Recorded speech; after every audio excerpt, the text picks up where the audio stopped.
and the dramatic advance of Ukraine's army causing something we rarely see in Russia, public displays of anger. Ukrainian troops, here's why, have recaptured an estimated 2,000 square miles of territory in recent days.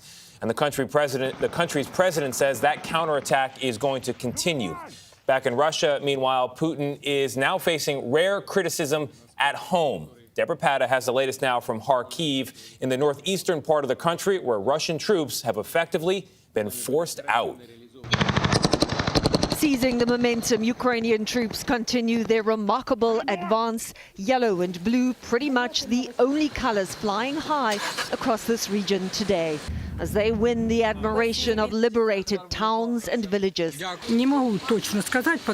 troops were so smart, said this woman. The Russian soldiers ran away so fast. They planned this really well. When Vladimir Putin declared war on Ukraine nearly 7 months ago, his troops seized massive chunks of Kharkiv.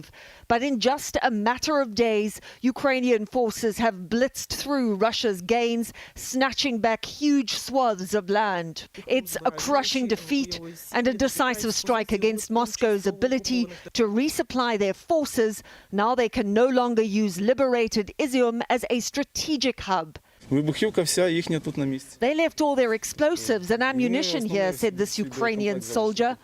As the Russian front line collapsed, the extent of a war declared largely on civilians is becoming clear. Hospitals and schools blown up, people killed in their own backyards. Away from the battlefield, hard questions for Putin on state-run television, which usually only pushes Moscow's line in its so-called special military operation. It's either full-scale war or we get out, said former parliamentarian Boris Nadezhdin. And policy expert Viktor Olevich exclaimed in disbelief,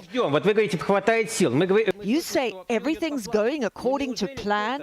You really think 6 months ago we planned on leaving and repelling a counter-offensive?"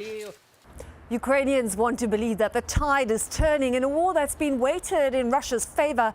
But Secretary of State Antony Blinken warned that while the counter-offensive was well planned and had clearly benefited from Western military aid, it was too early to predict an outcome. Gail? All right, that's one way to look at it. Thank you very much, Deborah Patta, reporting from Ukraine.